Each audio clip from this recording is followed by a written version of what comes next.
Karena agensi sekarang menurut gua nggak bertumbuh. Oh, kenapa? Jumlahnya banyak, benar. Iya, benar. Benar. Tapi kalau lihat lagi pelakunya sama. Orang yang gagal dengan satu agensi bikin agensi Atau lain. orang yang sudah lulus, dia tiba-tiba lulus cerita ada temannya banyak duit, bikin agensi baru. Iya. Kalau lu lihat pemainnya sama. Jadi agensi nggak bertumbuh. Ya makin banyak aja. Kuantitinya bertumbuh, Bener. tapi pemainnya tuh mirip-mirip dia aja, Pak. Coba dilihat-lihat. Iya. Atau setuju sih ada gue. orang perusahaan yang dia merasa sudah 5-6 tahun keren, dia bikin agensi. Hates, dia berharap dapat pekerjaan. Bener. Jangan lupa masih Bener. ada yang lama, masih ada global agency, Bener. masih ada lagi agensi yang tadi lulusan agensi. Masih ada Magnific. Ya kan? Masih ada Magnific yang sampai sekarang masih hidup dan terus bertumbuh kliennya. Bener. Jadi it's not easy man being agency. Nah, lo tadi sempat nyinggung ChatGPT, AI dan lain sebagainya. Terus kita coba kaitkan ya dengan keberadaan agensi karena kita lagi ngomongin agensi nih gitu kan. Banyak ini kita lagi ngomongin agensi dan teknologi. Terus kita ada di situasi ekonomi yang ya gonjang-ganjing lah gitu loh kan. Dimana klien-klien mungkin banyak banget pangkas budget marketing dan lain sebagainya karena resesi ekonomi lah dan lain sebagainya gitu kan. Terus the future of agency Indonesia yang ada di Indonesia ya terutama tuh lo ngelihatnya gimana sih? Kalau lo ngelihat tadi agensi tuh nggak bertumbuh tapi agensinya banyak nih, artinya pemainnya kan makin banyak gitu loh. Keywordnya adalah Magnific berarti terbiasa dengan perusahaan global. Karena lu sebutnya economy recession. Which is itu tidak terjadi di perusahaan lokal. So perusahaan besar yang sama gedenya kayak perusahaan lokal banyak. Udah pernah jadi kliennya Mayora, Wings, Orang Tua Group. Baik bapak-bapak Mayora, ibu-ibu Wings. They're exactly the same with the global company yang lu pegang. Bener. Kalau global economic, kalau global company, they are very impacted gara-gara itu. Makanya mereka winter season kan, mereka ngomongin budget semuanya pada babak belur. Lokal, no, we are growing very well Pak. Kalau lihat pembukuannya Mustika Ratu, pokoknya semua perusahaan lokal itu gede banget. Yang TBK aja. Iya, tapi gue setuju sih. Beberapa klien Magnific tuh juga ada lah perusahaan-perusahaan lokal yang memang besar sekali juga ada gitu. Dan mereka nggak terpengaruh kan? Dan mereka nggak terpengaruh. Nah, gitu. Kaitan dengan teknologi. Teknologi itu tuh menurut gue lepas landasnya di Indonesia masih 2-3 tahun lagi. Tapi kalau lu bisa bridging itu sekarang, that's Magnific manifesto kita di situ gitu ya. Kenapa Pak? AI itu so far gratis Pak. Siapa aja bisa bikin. Iya, dan premiumnya itu kayak cuma bayar maaf ya $12 sampai $25 per bulan. Nah kalau nggak kepake matiin dulu aja Pak. Gampang kok. Jadi lu tinggal menyesuaikan aja kebutuhannya. AI dan lain-lain itu harus diabsorb, jangan pernah ditolak. Suruh cari satu orang anak muda yang suka pakai AI, inject di Magnific, suruh dia yang kerjain deh. Tapi bukan berarti dia akan injek ke sistem bisnisnya. Sementara dia pelajari aja dulu apa yang bisa Magnific lakukan. Misal di podcast hari ini di BDSM tiba-tiba Jupaka pakai suara Jokowi. Itu contoh bahwa Magnific sudah agree dengan cara mainnya AI. Yang kedua, gue punya temen meeting.ai, dia yang bikin. Jadi podcast gue udah gak usah bikin teks. Biasa kan lu menggila tuh bikin teks. Atau pakai yang fiturnya dari YouTube gitu yang dia bisa nge-defect sendiri. Tapi akurasinya 70%. Meeting AI ini bisa 100%. Pakai itu Pak, tek, injek. Jadi lu gak usah ngetik. Akurasinya 95%. Bahkan kalau gua diem nih ada titik-titiknya. Selama ada nafasnya gua kayak itu dia tulis tuh titik-titik. Gila gak Pak? Pakai Pak. Itu bukti bahwa Magnific relevan with the market. Live streaming. Saat ini banyak banget orang pengen punya live streaming gitu, tapi dia ngerasa mahal.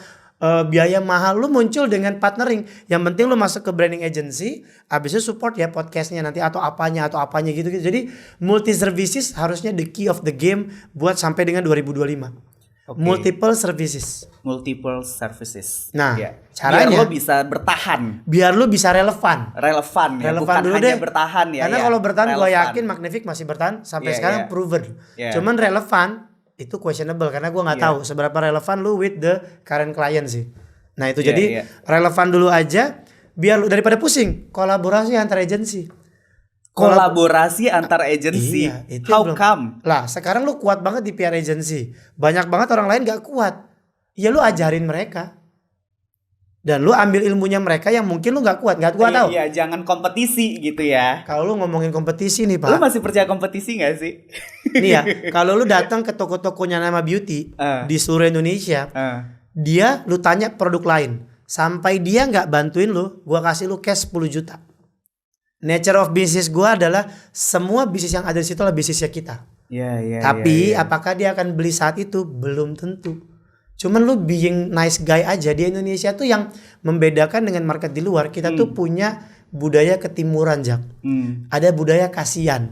Kalau lu tiap hari ke toko itu, tiap lu misalnya gue jual nama, dia tanya Maybelline, dia tanya Wardah. Tapi di service terus. Suatu saat dia datang lagi nih. Pas kebetulan lagi habis produknya, Bu mau coba nama beauty nggak? Gue yakin 95% dia pasti beli. Mau. Yes. Sama dengan kompetisi, Pak. Lu bayangin kalau lu lihat promo-promo nama beauty, belanja 200.000, beli nama beauty satu aja. Sisa produk yang lain. Gue tuh sudah mengeliminir kompetisi. Kenapa? Cepat atau lambat kalau lu nganggap itu lawan, ya dia akan nganggap lu lawan juga, Pak. Cepat atau lambat lu akan disikat balik. Buat apa jadi brand yang begitu? Benar-benar. Gak tahu ya. Dan itu bisa berlaku di agensi juga. Oh iya kan? Pak. Iya. Bahkan teman gue ada salah satu agensi yang cukup populer. Sekarang dia mulai turun ke bawah, Jup. Kolaborasi dong sama brand-brand kecil. Gue bantuin hidupin dia deh. Nanti lu lihat kolaborasi akan terjadi di semester 2 dan banyak banget.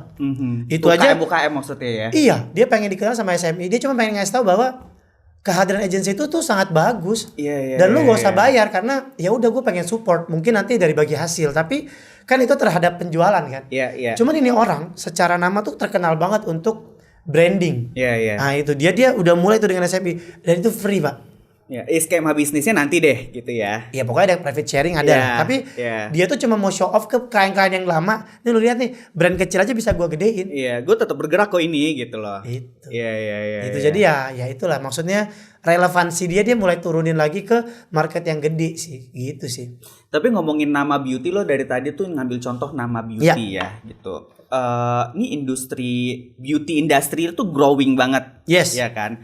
Gue sempet nanya ke CEO-nya Paragon waktu itu di acara Idea Fest tahun lalu gitu. Tahun lalu? Iya. Pak Salman ya bukan? Pak Salman Subakat. Jadi dia tuh gue sempet nanya, Pak, kenapa tuh Paragon itu tuh bikin brand baru di tengah-tengah pandemi itu banyak sekali gitu loh. Ternyata by data itu kalau nggak salah gue ya, setiap bulannya BPOM tuh ngeluarin approval untuk brand-brand beauty lokal itu kurang lebih 300 brand. Ya artinya kalau lo nggak segera mungkin untuk bersaing, ya lagi-lagi gue pakai kata bersaing untuk bersaing gitu di industri beauty, ya lo akan kalah dengan yang lain gitu loh. Nah, nama beauty kan pelaku industri di beauty industry inilah gitu loh kan. Bersaingnya nggak cuma sama brand-brand global, bersaingnya juga bahkan menurut gue persaingan beauty industry sekarang tuh udah sesama lokal brand, gitu loh kan.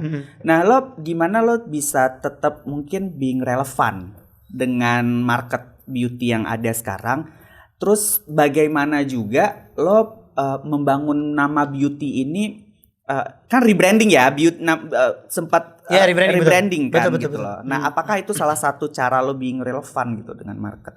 Iya, itu salah satu cara kita being relevan, dan yang mengerikan itu pertumbuhan wanita di Indonesia itu kecil kelahirannya.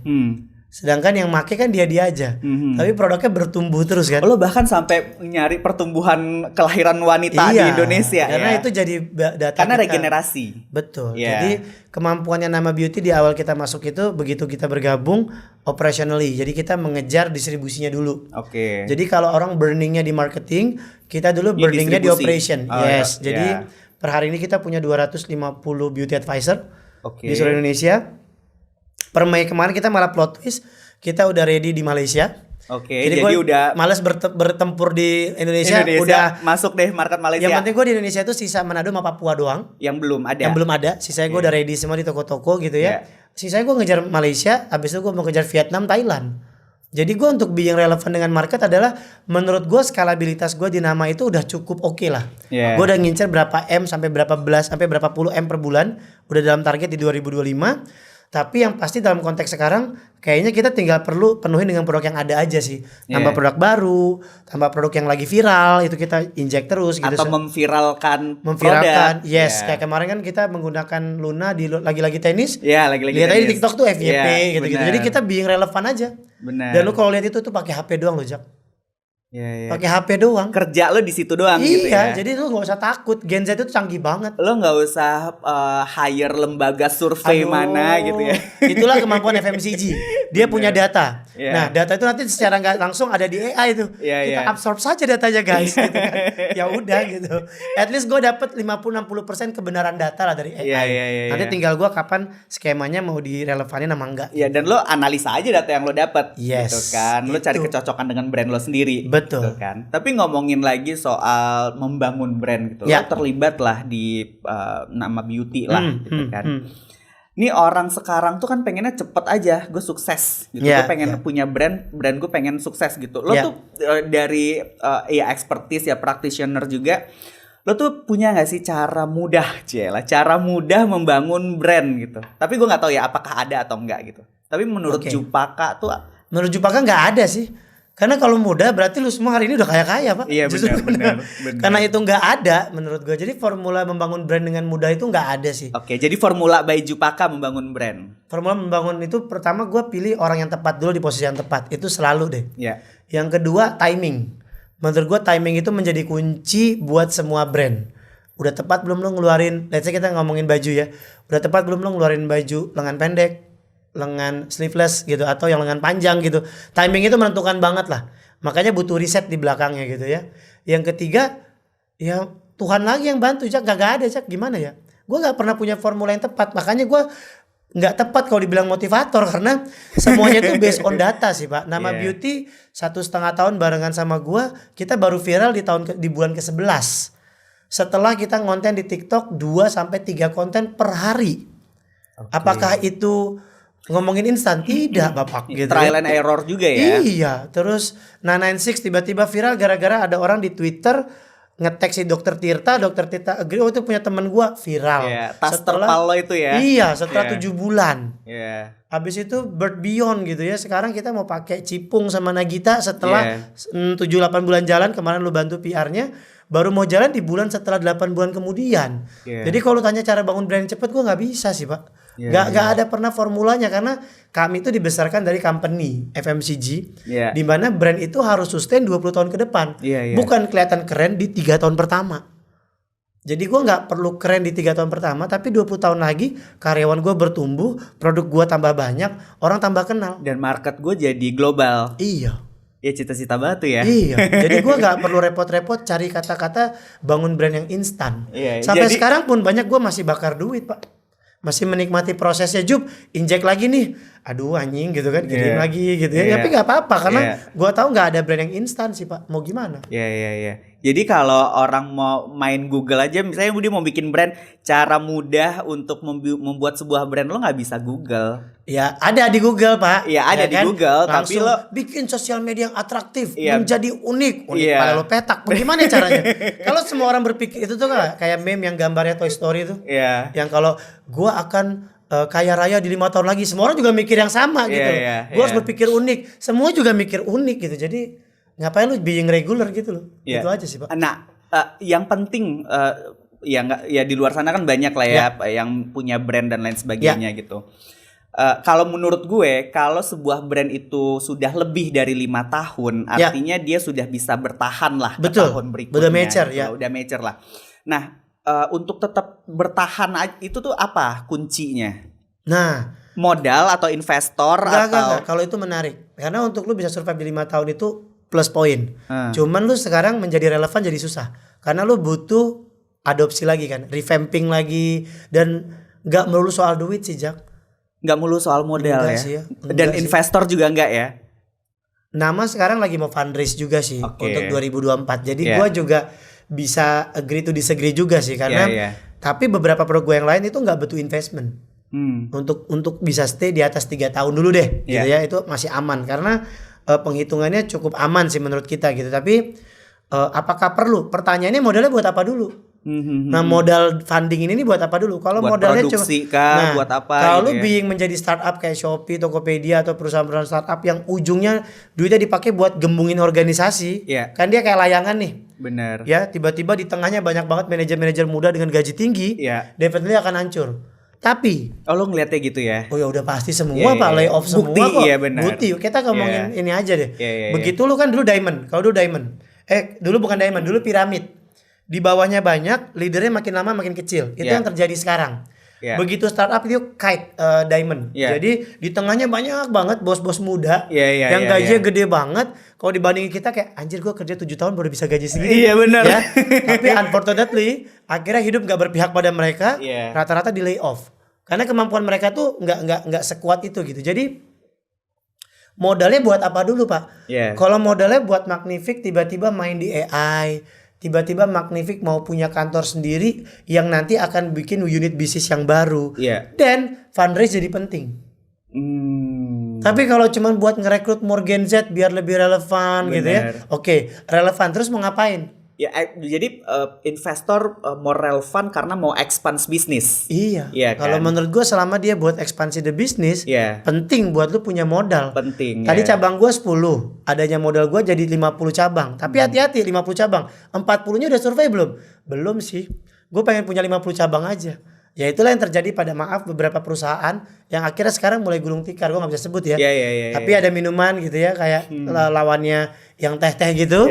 Kan tiba-tiba drop semua. Kenapa? Karena dia yakin dia bisa ekspansi tempat. Begitu di collaborate dengan tempat yang ada, nggak naik lagi untuk para investor dan franchisee yang udah bikin, jadi nggak laku. That's why perlu tuh analisa lebih lanjut. Buat apa dulu duitnya Jack? Itu aja sih. Nah kalau lo di Nama Beauty ini, kita ngambil contoh Nama Beauty lagi ya. Mungkin modal usaha tuh di awal pasti butuh banget lah gitu kan untuk bikin SKU produknya jadi luas dan lain sebagainya. Tapi kan Nama Beauty udah 5 tahun ya. Total 4 tahun ini. 4 tahun ya. Nah, memasuki tahun kelima ini kan lo udah mulai mikirin arah bisnis lo ke depannya seperti apa gitu loh kan. Nah, yang paling penting itu tuh apa sih sebenarnya? Lo kalau mau menentuin brand statement lo deh gitu. Lo kalau mau bikin brand statement lo, karena dari brand statement ini akan ada persepsi konsumen dan lain sebagainya gitu loh. Menarik, Dan ketika persepsi konsumen udah masuk tuh ke konsumen, dia akan pakai produk lo gitu kan. Nah, apa yang dilakuin Nama Beauty? Sebenarnya 3 poin yang paling penting ketika lo mendirikan perusahaan yang gua terapin di Nama Beauty. Yang pertama itu sudah pasti cash flow. Lu harus tahu banget cash flow lu mau dibawa kemana. Itu penting banget. Bukan soal butuh duit ya, tapi cash flow lu tepat nggak sasarannya, menghasilkan angka yang menarik nggak gitu ya. Yang kedua udah pasti network, itu nggak bisa bohong. Kehadiran Nama Beauty di tahun ketika kita dapat investment itu yang menjadi menarik adalah channelnya AC Venture tuh banyak kebantu. Jadi kalau orang lain nggak punya, kita punya market ke Malaysia, bahkan kita siap-siap ke Vietnam dan negara-negara lain, itu dibantu sama AC Venture dan partners. Itu jadi kebantu banget tuh kita. Yang ketiga, yang paling penting dari sebuah perusahaan itu adalah konsistensinya sih. Ini yang nggak punya. Ketika ada yang lagi viral dia coba ikutan. Lagi ada yang ini dia ikutan. Ada yang baru dia ikutan. Nggak apa-apa sih Pak, selama lu bisa tetap relevan sama target market lu. Yang paling fatal kalau lu cuma ikut-ikutan aja. Dan orang ngejar algoritma. Iya kan. Algoritma itu siapa yang tahu sih Pak? Iya. Nggak sih? Algoritma itu rumusnya kayak apa aja mungkin orang nggak akan tahu. Benar. Kita dulu pernah coba Pak di akun bodong kita. Kita cuman tulis 1 sampai 150 postingannya. Iya. Lu tau nggak ada yang FYP tuh? Postingan gue tuh cuman angka. 1 sampai 150 hari ya. Itu viral di 70 sama 85. Gue cuman mau bilang gak ada rumusnya Pak. Bahkan itu cuma angka doang, gak ada storytellingnya, gak ada caption gitu putih, ya. Tulisannya Times New Roman 1 sampai 150. Ada satu yang FYP yang nonton 3.000 orang, followernya gak ada. Bisa jawab gak lu? Iya, algoritmanya apa gitu. Gak ada Pak, 75 sama 80 something. Ya viral aja, itu cuma angka.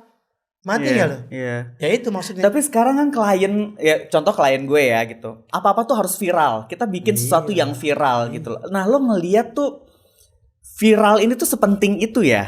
Nggak tahu, lo kan sebagai karena itulah curangnya kami sebagai prinsipal, kalian agency. Karena gue nggak bisa bikin viral ya, gue suruh agency gue bikin viral.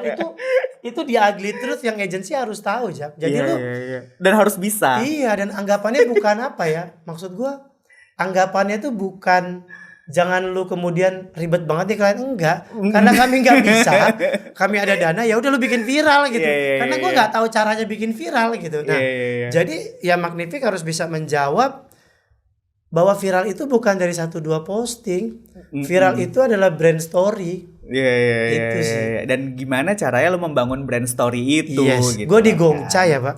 Yang viral konten gue gimana coba nanti cek di TikToknya. Cuman ada gambar gelas begini. Habis itu ada tangan gini. Salah. Habis itu gue benerin. Tek. Viral. FYP. Alhamdulillah. Mati gak lo? Iya. Berarti. Nah, kita ngebaca orang menikmati konten kan jadinya. Jadi nggak ada rumus juga orang tuh nikmatin konten yang seperti Rumusnya ada dengan trial sesering mungkin. Oke. Jadi instead of lo kasih biaya per posting, lo lebih baik biaya per campaign. Oke. Jadi lo maksudnya sering-sering bikin campaign gitu. Jadi maksudnya gini, daripada lo kalau biaya per posting kan jatuhnya misal 1 juta misal gitu ya. Tapi lo mendingan biaya per campaign. Di mana campaignnya sebulan pokoknya gue biaya segini. Nanti tim lu mati-matian deh mau sehari 3 post kayak 5 post. Kan lu gak usah ikut campur brand. Yang penting gue akan bikin campaignnya viral. Iya benar. Nah itu. Benar. Jadi mendingan lu trial di situ. That's the keyword for algoritma and, terutama di social commerce TikTok. Iya berarti dari 23 bisnis lo ini digitalnya jalan. Oh jalan, melek banget. Dan harus. Harus. Kuliah itu gue lagi pokoknya sampai orang tuh enek. Sampai ada tuh omongan di samping itu Jupaka tuh kalau nanya pasti gini. Pasti Jupaka akan kaitin sama perusahaannya. Gue bilang yang salah elu. Justru gue tuh gak pengen tahu yang lain selain yang ngasih benefit buat perusahaan gue. That's why gue masuk kelas bisnis. Itu sih. Itu gue sampai diomongin tuh. Si Jupaka kalau nanya pasti ngomongin soal perusahaannya. Gak apa-apa. Karena itulah gue ikut S2. Karena gue pengen belajar gimana relevansi bisnis gue tuh tepat akurat ke bisnisnya gue. Iya cara lo being relevan tadi. Iya gitu kan. Makanya gue nanya kan gelas gue kosong nih kuliah. Ya gue tanya perusahaan gue. Ngapain gue ngawang. Di perusahaan saya pernah denger bu. Ada benefit gak bu? Ngapain? Nah gue itu udah mulai acuh sama hal-hal yang gak bikin gue untung sih. Itu sih Jak. Gue tuh udah mulai acuh sama yang begituan. Iya maksudnya acuh dengan hal-hal yang nggak menguntungkan lo tuh bukan berarti secara uang ya. Iya. Pokoknya gue bicara bisnis karena lagi jadi ada tiba-tiba nih satu mata kuliah orang nanya, Cuk kok lu gak banyak nanya? Ya karena nggak ada yang urusan sama perusahaan gue. Iya benar. Jadi gue nggak nanya, gue kuliah aja gitu kan. Jadi ya udah aja gitu loh. Iya atau mungkin lo kuliah ini juga lo pengen tahu nih sebenarnya dari yang gue udah jalanin nih ngelola perusahaan ini udah bener apa belum itu gitu dia. kan. Nah itu maksud gue. Jadi kuliah tuh gue bukan pengen belajar hal baru. Pokoknya belajar apapun yang akan menguntungkan bisnisnya gue deh. Exactly the point. Jadi ada momen nih Jak gue tiba-tiba diem aja kagak banyak nanya. Tiba-tiba gue paling aktif tuh. Paling bacot gitu. Tapi banyaknya gue diem aja. Iya, tapi bacotnya juga contohnya perusahaan lo sendiri gitu kan. Itu curangnya gue kan. Jadi orang juga gak ngerasa relevan kan. Ya salah lo aja gak punya perusahaan. Nah gitu kan.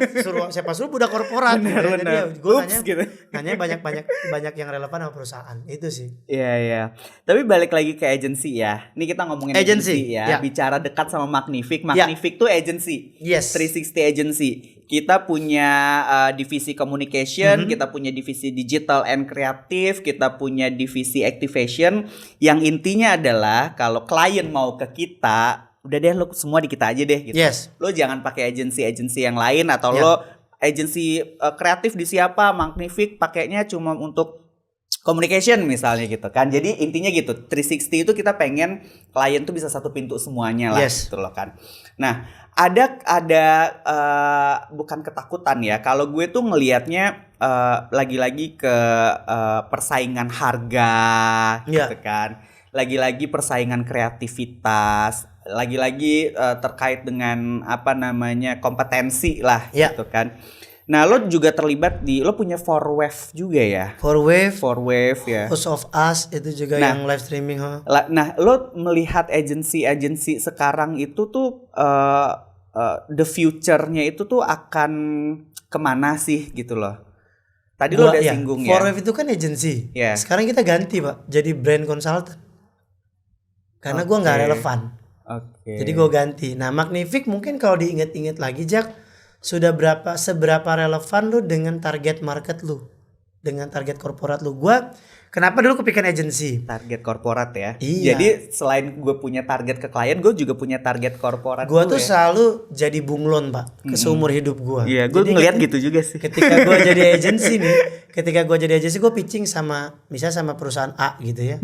Nah, gue tuh memposisikan gue jadi klien A. Makanya kan lu pasti due diligence-nya lakukan research kan. Perusahaan ini siapa, target marketnya apa, selalu begitu kan kalau pitching kan. Benar. Ya itu. Nah, ketika lu sudah tahu semua relevansinya, baru ngomongin strateginya. Relevan gak sama market dia yang sekarang? Nah, itu yang jadi challenge tuh. Nah, sekarang dengan kebanyakan agensi ini, mereka tuh akan selalu terjebak di harga. Jadi ada orang-orang baru yang bikin agensi, satu-satu yang bisa menarik minat mereka apa? Harga, Pak. Harga. Tapi lu mengiyakan itu kan? Enggak. Maksud gue kayak ya ada permainan di harga ini misalnya. Oh iya pasti kan? Karena satu-satunya cara orang baru untuk masuk ke market yang paling gampang harga. Benar. Tapi apakah harga divine quality? Depends. Makanya kan banyak agensi baru, banyak juga agensi baru yang gugur. Ingat ya statementnya gitu. Banyak agensi baru, tapi banyak juga agensi baru yang gugur. Agensi lama masih stick di sana loh, karena dia akhirnya punya kualitas. Dia punya sources yang lebih banyak gitu. Jadi kehadiran agensi baru yang kemudian bolak-balik gitu ya, akhirnya akan dibuktikan dengan relevansi dia terhadap market, Pak. Kenapa lo nggak pakai nama agensi? Kenapa consultant? Kemarin tuh gue pikir agensi gitu ya. Gue pikir enggak sih. Pertama gue nggak bisa 360 fulfillment. Yang kedua bakatnya Tirta itu di marketing bisnis. Gue di business operation gitu. Aser lebih ke detailingnya. Nah ngapain gue capek-capek jadi agency, nanti kasihan brandnya. Sekarang kita dapat perusahaan ya. Gue lupa mineral.